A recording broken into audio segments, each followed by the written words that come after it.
খাল কাটার যে প্রকল্প, সিম্পলি একটা লুটপাটের প্রকল্প, একটা সিম্পল একটা লুটপাটের প্রকল্প। এর মধ্যে 50% বা 60% জিনিস দেওয়া হয়েছে হচ্ছে লেবার দিয়ে করতে হবে, আর বাকি 30 বা 40%, আমার এক্স্যাক্টলি রেশিওটা মনে নেই, এটাতে হচ্ছে ওই যে বেগু দিয়ে করতে হবে, এক্সকাভেটর যেটা আছে বেগু দিয়ে করতে হবে। বেগু দিয়ে তো করলো, এই বর্ষার মধ্যে এখন লেবার পাবে কোথায়? কয়জন লেবার ওখানে কাজ করতেছে, আর কয়জন লেবারে খরচ হচ্ছে, কয়জন লেবারে পয়সা যাচ্ছে? এই বিষয়ে আমাকে বললেন যে, আমাদেরকে বলতেছে যে ভাই এগুলি নিয়ে কিছু বলেন টলেন না, মানে পার ডে এত হাজার টাকা আপনি নিয়ে আপনার পাঠিয়ে দিব।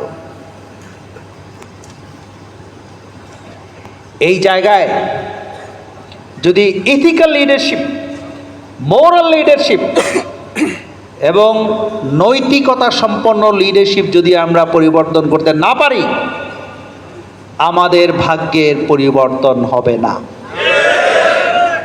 Government fund is there. কে বলেছে আমি দুর্বল?